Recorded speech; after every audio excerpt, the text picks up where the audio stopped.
we are to the point now where we need to start mucking up the tail and getting the tail prepared for cover. It's not, and this is a kind of, for me, it was always like a real questionable subject on, you know, what comes first, the chicken or the egg. So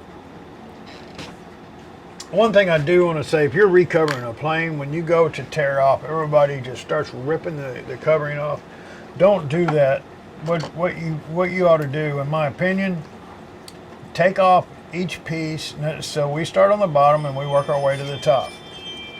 Because we started our bottom and work our way to the top, you want to dismantle or take the covering off the exact opposite way. You want to start taking off from the top, work your way to the bottom. The reason I'm telling you that is for the simple reason, if you plan on recovering something, pay close attention to the way it was covered, and especially if it was done, you know, in what you think's the right way. See where they made their cuts and where they made their foldovers and all that stuff. And it may or may not, but you know, sometimes you can gather some information there that'll help you in the future. So the last thing we want to do when we take a covering off an old plane and we want to recover it is take the tail feathers off of the fuselage, because 99% of the time, 80% of the time, they're going to be adhered with glue and screws, or, you know, if there's screws, if it's screwed and you can take it apart, fantastic. If it's epoxy, you're going to do more damage than you are going to gain ease of installation later on by trying to cut it off. And I've tried it before, and it's always opened up a larger can of worms. So with that being said, when you are going to cover these two pieces that, or like this here, we always have a problem with drawback right here at this joint on both sides. You start heating it up and it starts drawing back, and you end up with a gap there. So you know, the next question is, do we glue this to the plane and then cover it, or do we cover it and then glue it to the plane? The next question is, when we put the hinges in, do we glue the hinges in now before we cover and then try to cover, or cover it and then put the hinges in? So, you know, there's a lot of people do it a lot of different ways. But first up, let's get the mock-up done. And where I'm at right now is the elevator joiner. Okay, this elevator joiner here is, when you measure this, you have to measure center of the wire. So I'll put it up underneath here, and because there's more lines with the millimeter, it makes it a little bit easier. So I come up to the end here, midpoint of the wire, and I come back over, and it falls in at 55 millimeters. So the first thing, remember that number. The first thing you want to do is you want to center your horizontal stab. And to do that, you want to come down here and you want to measure outside to outside, which this one here is 460, so half of that is 230. So I'll come back and I'll put a mark here at 230. Then I'll come up just a little bit more, 230. So now I've got two dots so I can line up to. Then the third measurement I'm going to do is I'm going to take that same 230, I'm going to come to the very outside, and I'm going to line up with the back side of the leading edge. So I've got 230 millimeters right there. I'm perfectly level with the back side of the leading edge, and it comes up here, and I put me a little dot there. Then I do the same thing on the other side, 230. Parallel with the back side of the leading edge. And I come all the way over here and see if my ruler is right at the very edge. That means that my center is equal on both sides, on the top, the bottom, and somewhere in the middle. Then I can come back, I can line those up, and I can get a perfect center line. I want to show you why I do this.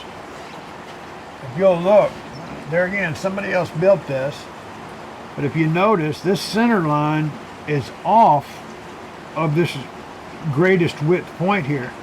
It actually looks like the center was sanded to here. So it's not enough to worry about. It's only about 2 millimeters. But that's another reason why when you're building these, when you put it together as you're building it, try to keep a center line so you can, when you can sand to your point, you know where the exact point is. So on this particular horizontal stabilizer, it's got 2 rudders, and they're going to be controlled with 1 control rod, and we're going to tie them together with this wire. So the plans call for us to route out this here and drill a hole so that'll fit down inside there. So what I've done, I know that this is 55 millimeters. I found my true center, 25 millimeters, and I put that right on my center line. And then when I do that, now if you notice this thing, it's kind of towed in. The way they bent this wire, it's kind of towed in like this here, so you don't want to get your measurements from here. You want to get your measurements at the bends. So I'll turn that thing upside down like this here. I'll move my hands in just a second. And I put my center line dot that I have on my connecting rod, and then I'll come down and I'll make me a mark at each one of those bends in the wire. Okay, now the reason I do that is because now I know where the center of this wire goes, and I know where those bends are going to take that break and start heading to the back. So at that point, I'll get my control surface. I make sure I'm completely level, and take your time when you do this, and you'll have just a better looking plane for it. If not, you're going to end up sanding a bunch of extra stuff off the end, and it's not going to look right. So now I'm even here, I'm even there, and I can hold it down, and I've already got a mark on my horizontal stab, and I can transfer that mark over to my control surface. So now I know where this thing here is going to have to be bored in, just like this. So I'm going to need to drill a hole. It's like 1/16, and then I'm going to have to create a little channel all the way along here for this to bury into. So there's a lot of ways to do this. Probably the safest way is with a razor blade, but let me show you here. Just like when you're welding or soldering, make sure that you're nice and stable and you got full control over your tool.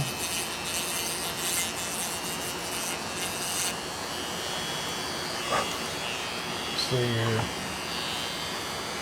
Preach it.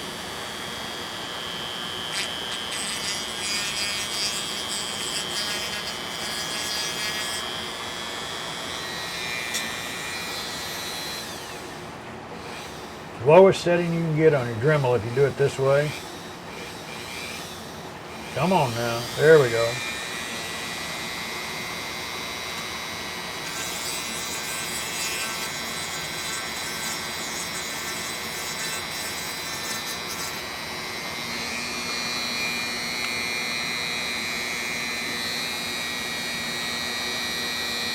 See, I'm not completely disappeared there, so I need to go a little deeper.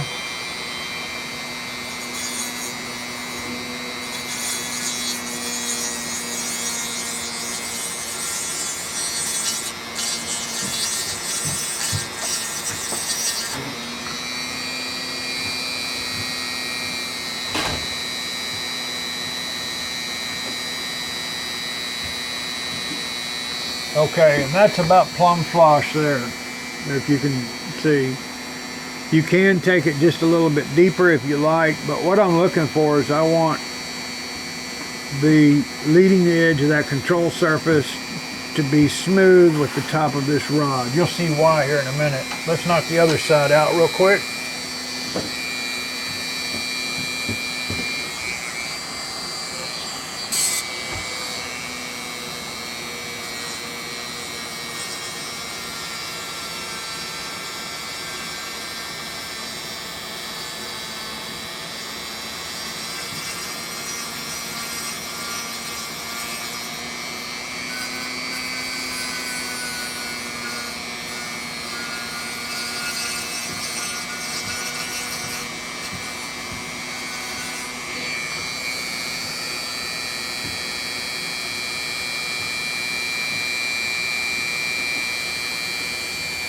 There we go.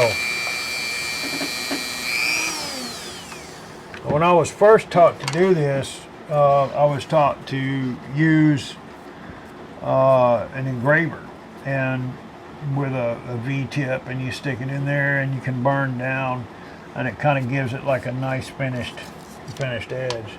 So at this point I need to grab a pin vise. Do you have a question, Jared?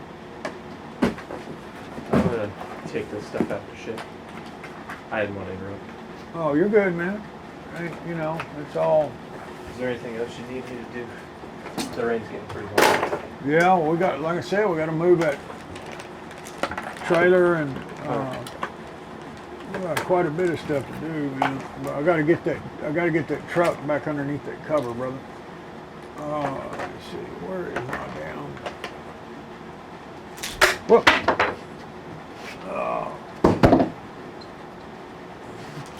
It's falling apart here.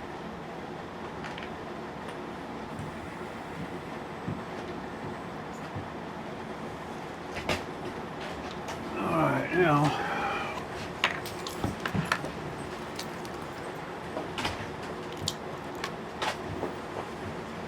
Dude, if you want to take, if you want to take those, go ahead and take them real quick.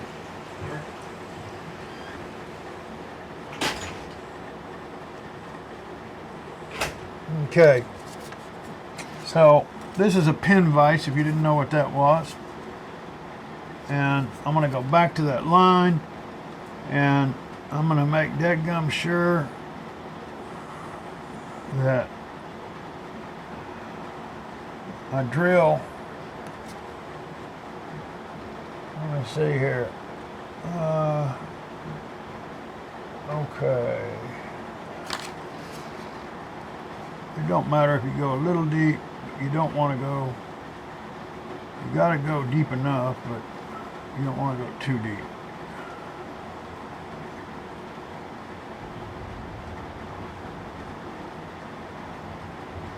And I'm pinching this like this here, so if I feel the tip of that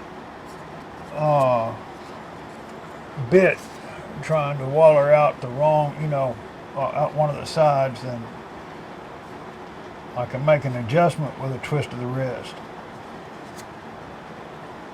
I always want to try to go in. See, that one there is trying to sneak out on me, so I'll kick it back in.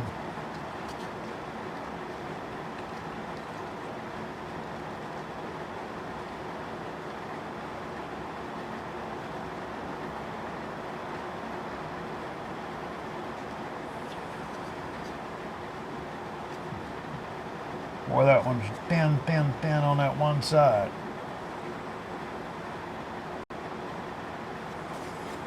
Okay, now, some people will take a little bit of copper tubing and embed that copper tubing in the trailing edge here. So this will be epoxied in. And then you have to cut this and you have to solder these.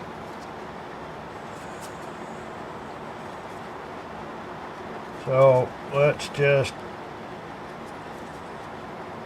fit these here real quick.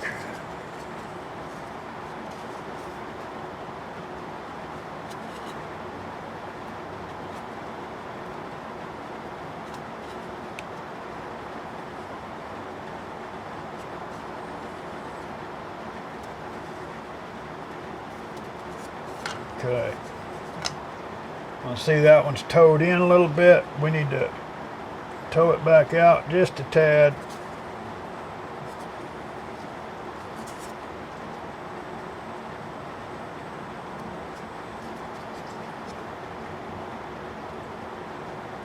A little more.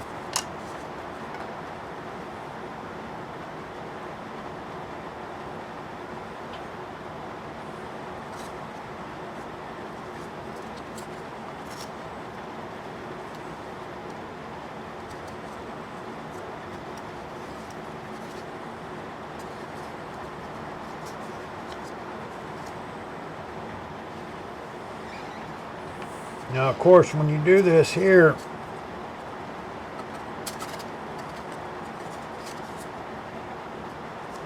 not only do they have to be square this way or straight this way, but they can't have any rotation to them. They can't be clocked at all.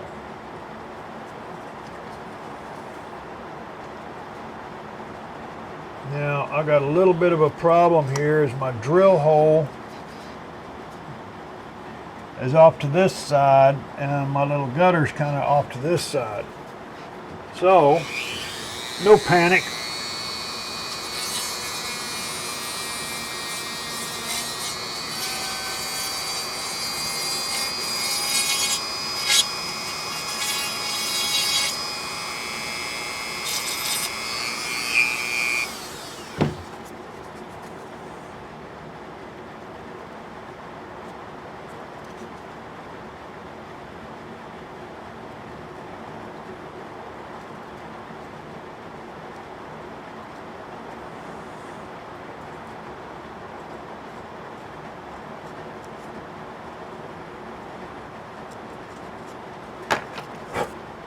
Things are a little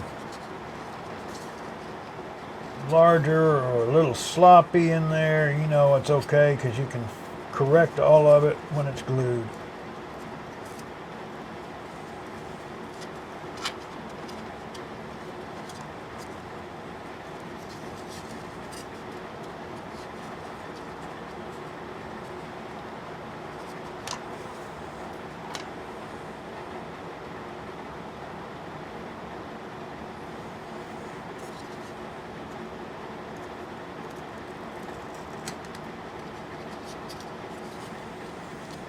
I think it just fell into place where it needed to be right then. Okay. And this top has got a little bit of a bow in it from heat, which is not good. So now that I've got them attached together, I want to see if we've done our work with our measurements.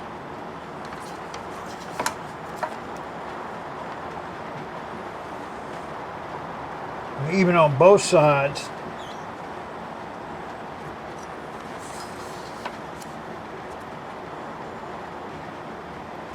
just like that.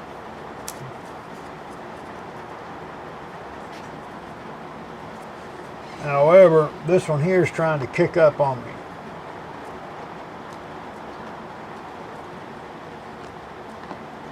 You cannot have that, because once you epoxy these things together, and even if you hold everything flat when you do, there's going to be spring in that wire, and when you take your clamps off, what's going to happen is it's going to do this number here. So with that being said, we need to go in and we need to make an adjustment. Let me go back in there. I want to make sure I got it right. You can't bend this wire, really can't bend this wire when it's epoxy in the balsa.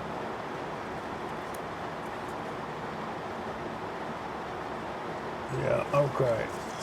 Because you'll end up breaking your balsa.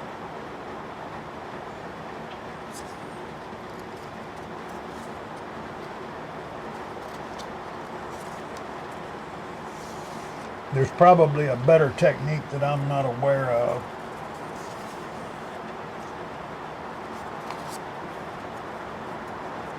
Oh, well, there you go. See what happened here? I didn't even notice that. But it's okay. It's nothing we cannot remedy.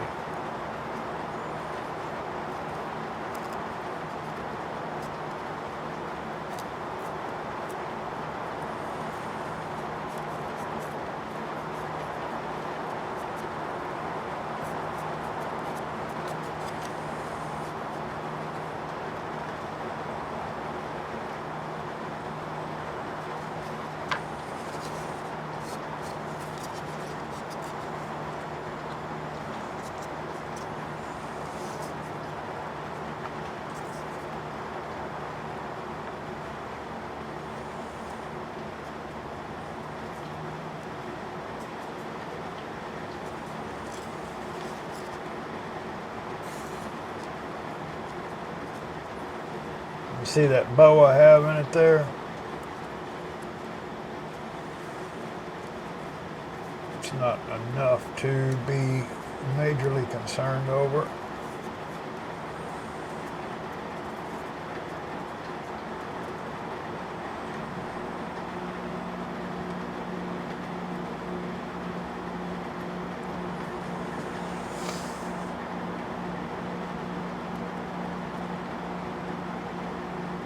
Because when these are epoxied together, we will cover these as one.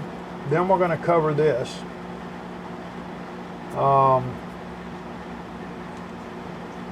We can pin, if we decide to pin hinges and not go with like a CA hinge. You can pin one side, but you can't pin the other without going through the covering, which that's okay too. We're only talking about 4 little bitty midget screws, or you can use push pins, which I've been using a long time very successfully.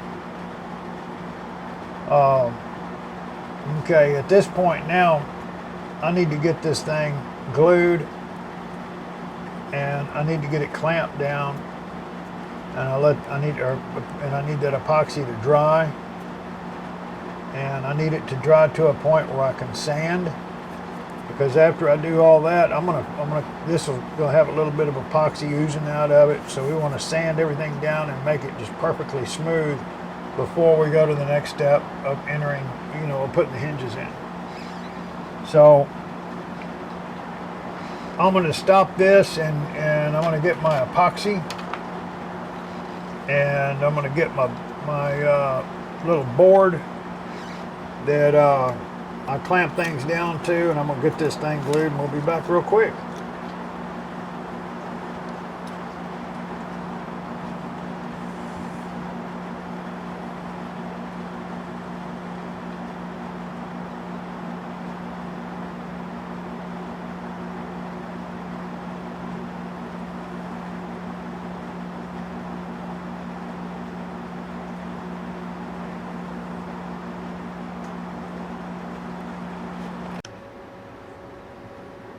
Testing, testing. We are back.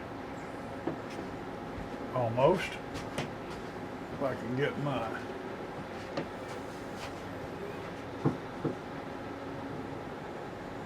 detecting transmitter connecting.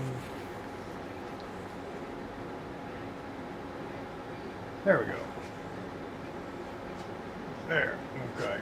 So I've kind of had a odd day.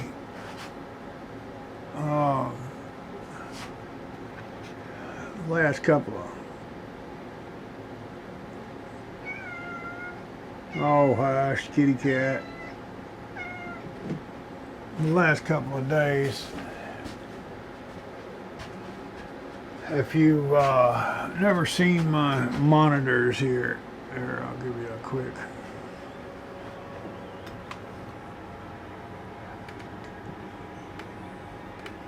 So they're like 40 something inch screens, and for the last, I don't know, 9 years or whatever, that's what I've used for my work screens. And last night,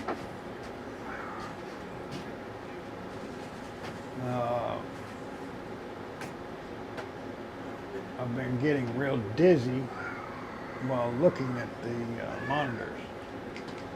I figured I was just tired yesterday, so I tried it again today. Same thing. So I don't know. I made an appointment with the eye doctor. See what's going on. Hopefully they can tell me what's up. So I mentioned a little earlier that I forgot to put the SD card in the camera when I was doing some of the woodwork on the wing, and it started, I don't know, it was pretty, this video is already extremely long, and it's about covering, it's not really about woodwork, and who wants to watch 2 hours of old man's chin that looks like a turkey giblet shaking back and forth sanding. So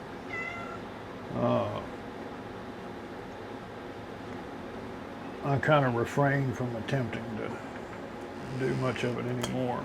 We can do another video on woodworking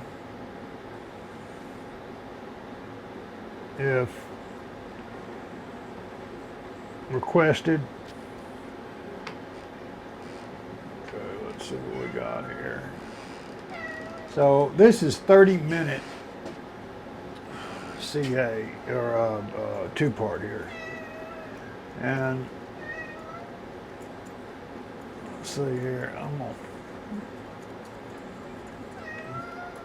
to try to use, I don't know how well it's going to work for me. Let's see here.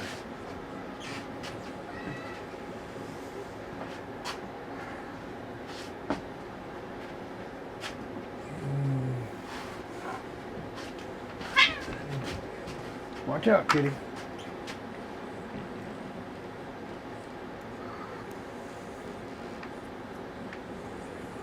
They say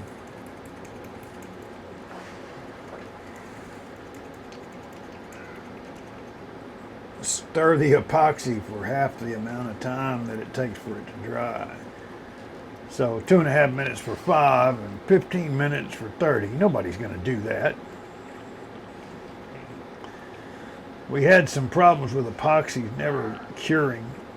So one time it was, we ran into it, I don't know, it was like a little period there, and we were calling everybody in the world, Bob Smith Industries and all these different epoxy manufacturers, and they say you had more hardener and check this temperature, that temperature, but they all mainly said stir it for about half the time of the dry time. Well, like I said, there is nobody in the world that's going to do that except for maybe somebody on a manufacturer's video. But so look, what I've done here is I'm tired and I'm gabbing the wrong way. Earlier in the video, I showed you how to do the midline. We've got the marks. And what I've done is I've had all this together with the wire. I clamped everything down. Now I've removed the wire, and I've got it on a straight edge because I want this thing to be damn sure it's straight when it cures. So you want to make sure that you get enough of this stuff on the leading edge in your little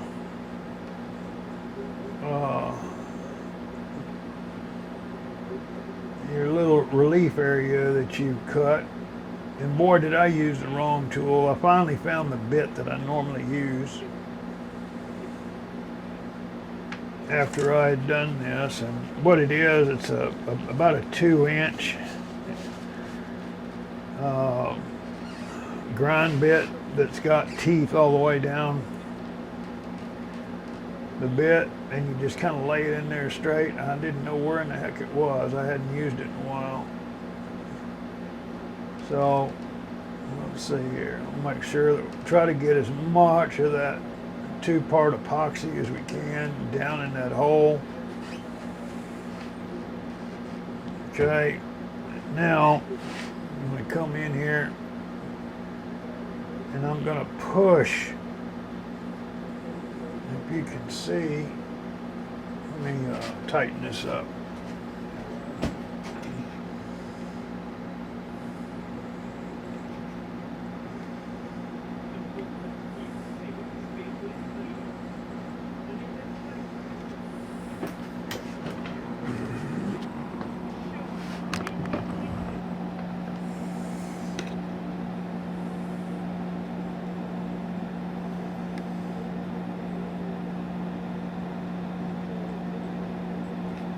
Okay, I'm gonna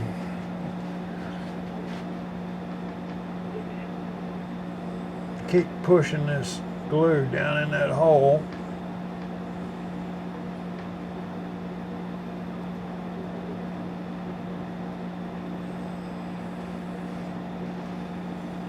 I'm gonna put a little bit more here.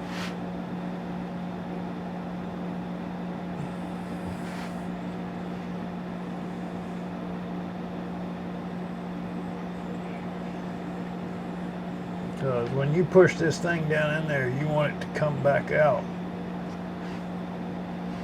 You want that hole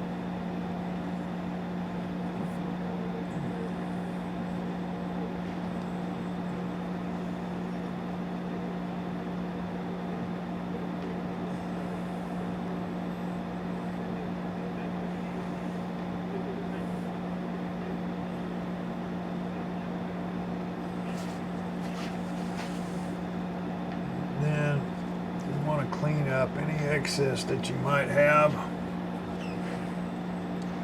Now I'm going to take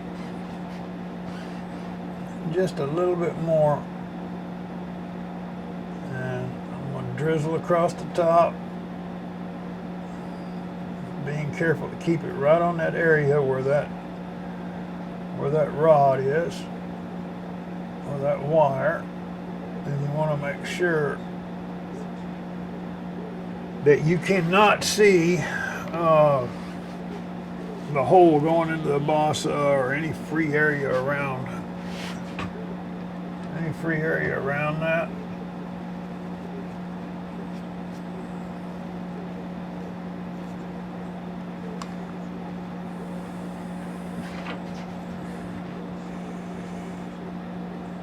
Again, I had screwed this thing up. I missed my hole. I wasn't paying attention to what I was doing, but that's okay.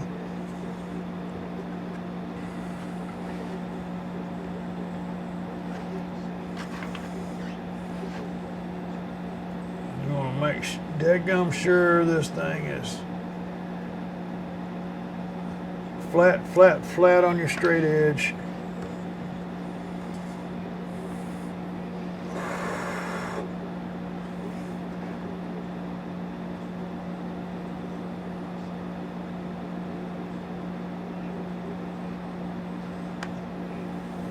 Oop, I'm out of.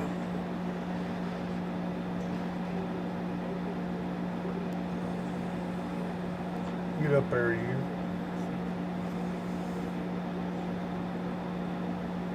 I don't know if you can see, it might be just a little tight. So now we've got a little bit of time for this to work, but now I want to take this razor blade and I'm going to work that glue away from that straight edge. Now, it would have been smart for me to probably wipe that down in a thin, a little thin film of Vaseline, so we know it's not going to adhere to there. But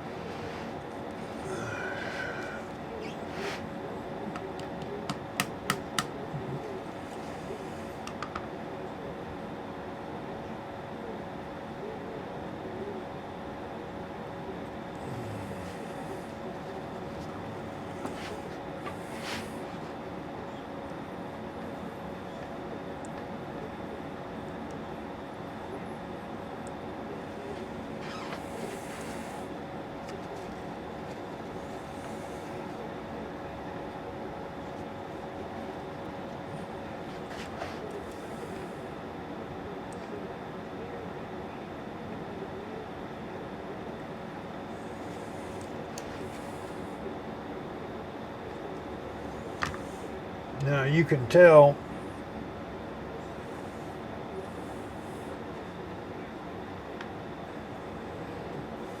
by holding your little cap here what's going on with your glue,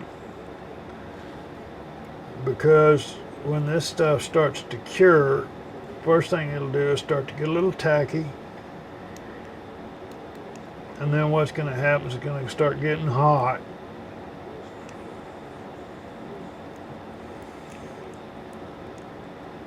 It'll be a little bit too tacky to work with before it starts to get hot, but it all happens pretty quick.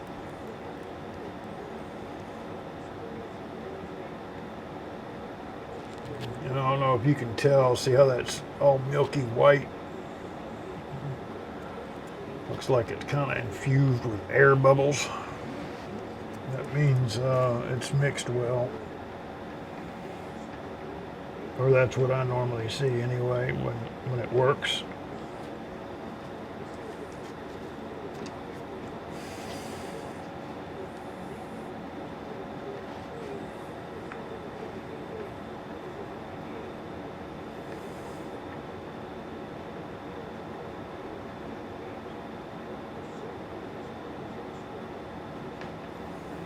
Every once in a while I'll push on that wire and make sure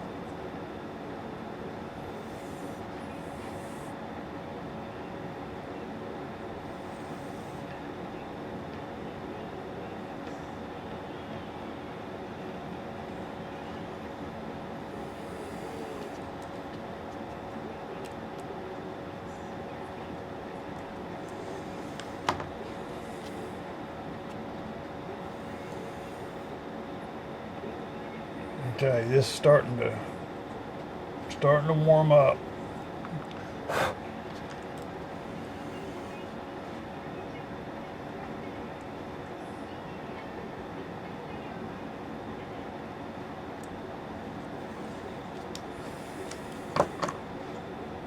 Okay.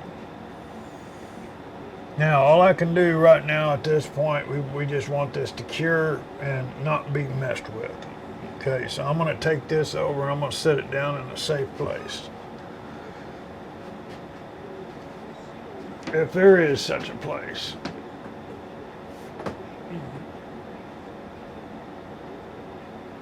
But at the end of the day, we just want it nice and straight. So,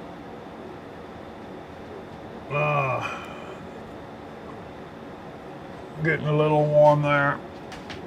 Let me go toss this. Alrighty. Excuse me for reaching. Test 1, 2. Alright.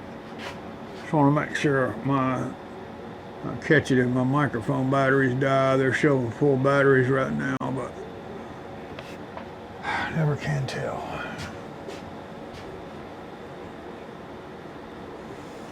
Wrong groove lid on the wrong groove bottle.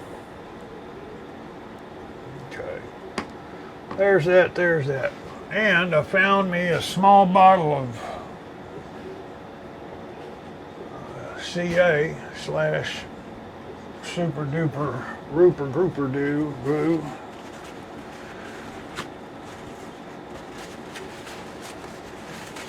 But and again, let me show you real quick. I'll show you this wing, how it came out. Let's see, we've got it all boxed in. I've got it filled with balsa light, I think is what they call the stuff. Now, you can go down and buy a bucket of this stuff. This is called Fast and Final Lightweight Spackling. And this one is heavier. There's another one out there that's even lighter. But we're using such a minute amount of it. You know, there's really no weight to it. I think that big old bucket, I think this is about $4. This was $7, I don't know, 5 or 6, 7 years ago. Now, if you ever buy this stuff here, and there you go, if you ever buy this stuff and it does this on you, see how it's all dry? Sorry, it can even rock up on you. And there's another one in a green, it's got a green label I would recommend over this, because I don't even like the way that this works when it gets dry and you have to bring it back up. But don't do it, overdo it. But you see, you can add some water in there and scrape around the sides and stir that stuff up real good. And I like it about, I don't know, a little thicker than this. I got a little bit too much water in it. But to thicken it up, you just got to scrape around the outside to get some of that dry stuff. And if it's too watery by accident, just leave the jar open for about an hour and it'll dry back out.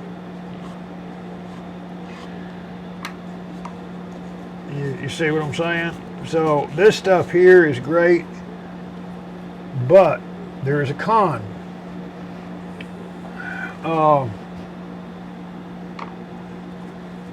If you are... Yeah, but the truth is, we shouldn't have got there in the first place. By the end of a governing crisis, it's time to end it. These constant... Liar, liar, pants on fire. If you're trying to stick covering to the airplane fuse or wing or whatever, and you've got this filler on there, guess what? It's not going to happen, because all that is compacted dust, I guess. And when you get that glue hot, it'll stick for a minute, but then what happens? It just pulls up, because this stuff doesn't have really much body at all. So if that's the case, if you're in a position where you got to put your covering film and you've got to glue it right to this stuff, get you dadgum, I'm sorry, I'm so tired, my memory's not working with me. Shellac in a can, a rattle can of shellac, and you shake that stuff up. If you hold shellac about 8 to 12 inches away from whatever you want to spray it on, it's dry by the time it hits it. So, and you don't need a lot. You do a quick and let it sit for about 2 or 3 minutes, and then hit it again. I'll do that like 3 times, and then I'll sand it down smooth. It'll already be smooth if this is, you just want to, in case you picked up a little something flying in the air, and then that covering will stick to it and it won't pull up as easy. So let me see, I got some of that stuff. I need to clean these edges, and I got some remnants down here.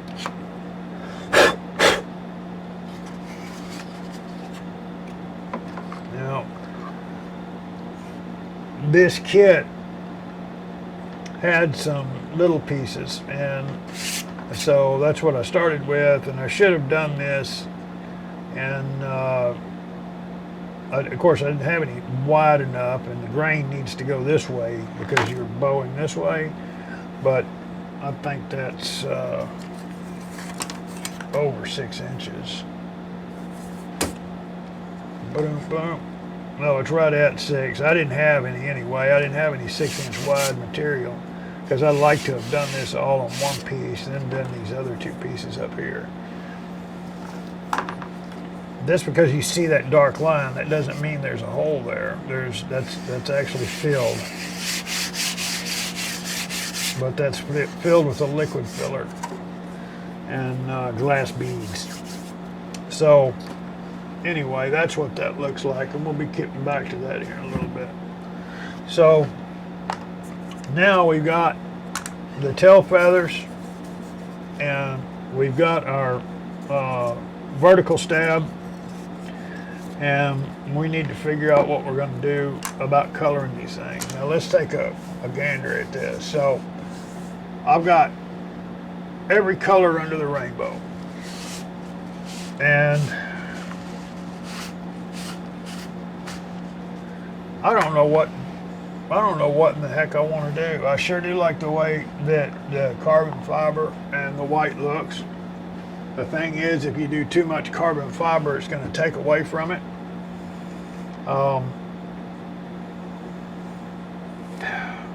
I think I'm going to just keep going with this white.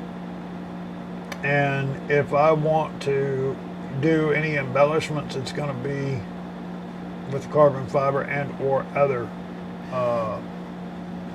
another color. Also,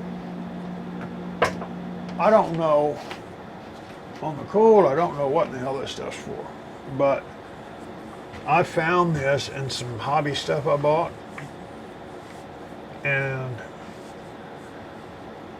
if I remember right, I want to say this is aluminum. Let me see here. Yeah, it's a precious metal, more than likely aluminum. But it's an aluminum tape. This roll is actually pretty damn heavy. And it's got a sticky back, peel off sticky back.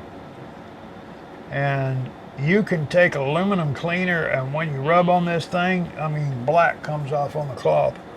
But when you lay it out, when you get the paper off, it has a really nice, clean and sexy look to it.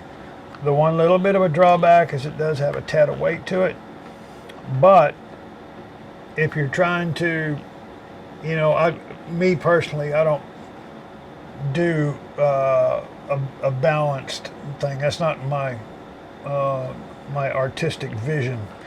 I don't, just because I do a line over here, I don't do another line over here to match it all the time. So if you're trying to balance a plane or something like that, you can actually use this stuff for speed stripes or art or whatever to add a little weight down there instead of having to glue a penny or something on. And it would look a lot better. I'm sure whatever this stuff is, I'm sure it's expensive as all get out. But I don't know anything about it. I've never tried to look it up. I don't know much beyond what I have just said. So now that we've made the decision, or the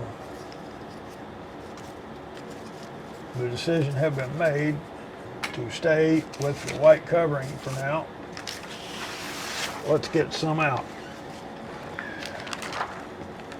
Okay. Now, I talked briefly in the last section about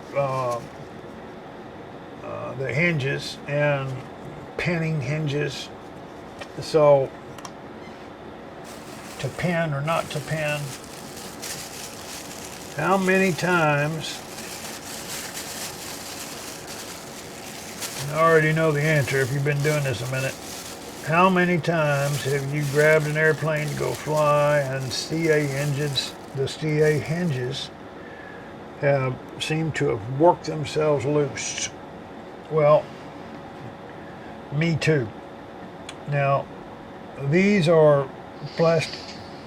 Dadgummit. Give me just 1 second.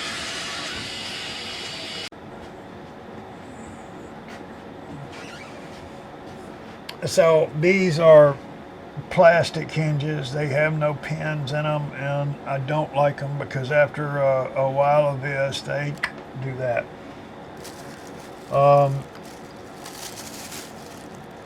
In most cases, the Robart hinges that are round or seem to be the better choice. And boom, boom, boom, boom. So you've got the pinned hinge that you can use, which is a hinge that has a piece of wire in it. You've got the CA hinge that you can glue in place. And I don't know why, but I can't find any right now.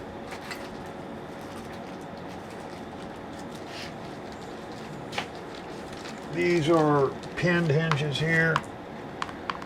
So they're all the same, but you flip them over and you get a male and a female basically.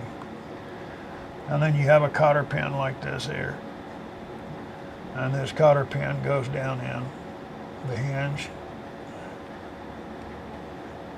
And you cut your slot and you install this inside the wood and glue or epoxy or whatever. The problem is that over time epoxy will come loose of this stuff.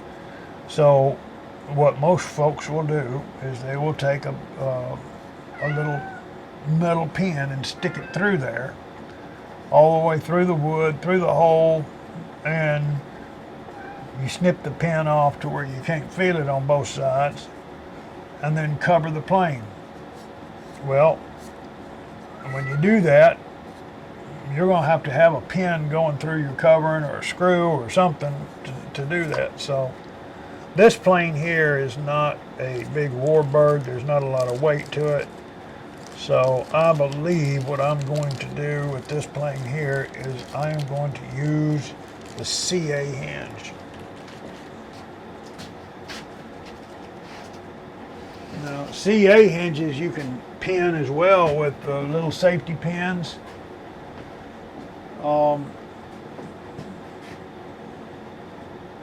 Where did they go? But the thing that you need to watch when you go to stick that pin through there is a piece of plastic on the inside of those CA hinges, and that pin does not go through very easy. You have to heat it up and kind of melt your way through. I am going to stop for a minute because I got to run in the house and grab the wife something, and I got to find some dadgum hinges. We'll see you in a few.